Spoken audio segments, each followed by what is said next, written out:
بسم اللہ الرحمن الرحیم۔ آج معاشرے کے اندر بے روزگاری عام ہے اور اسی کی وجہ سے چوریاں، ڈکیتیاں، قتل و غارت جیسے جرائم معاشرے کے اندر جڑیں پکڑتے جا رہے ہیں۔ بے روزگاری کی ایک بہت بڑی وجہ ہمارے تلخ رویے اور ہمارا خود ساختہ سٹیٹس ہے۔ آج اگر کوئی بندہ پڑھا لکھا سبزی بیچنی شروع کر دے یا پھل بیچنا شروع کر دے یا حلال روزی کا کوئی بھی پیشہ اختیار کرے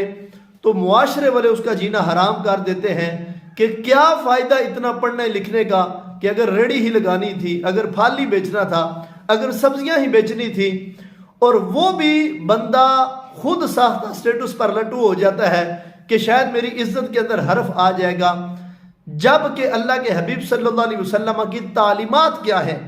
صحیح بخاری شریف کی حدیث مبارکہ ہے، اللہ کے حبیب صلی اللہ علیہ وسلم کا فرمان ہے، ما بعث اللہ نبیا الا رعى الغنم، فرمایا اللہ نے جس نبی کو بھی بھیجا اس اللہ کے نبی نے بکریاں چرائی۔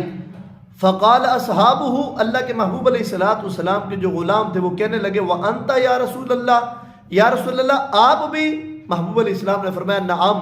جی ہاں میں نے بھی۔ کنت ارعاها علی قرارط لاہل مکہ، میرے آقا فرماتے ہیں کہ میں نے بھی اہل مکہ کی بکریاں چرائی ہیں چند قرات پر۔ تو کائنات میں آج بھی سب سے بلند اگر کسی کا سٹیٹس ہے تو وہ اللہ کے محبوب علیہ السلام کا سٹیٹس ہے کہ محبوب علیہ السلام نے تجارت بھی کی، بکریاں بھی چرائی، لیکن میرے محبوب علیہ السلام کے سٹیٹس کے اندر کسی قسم کا کوئی فرق نہیں آیا۔ اس لیے آج اگر کوئی بندہ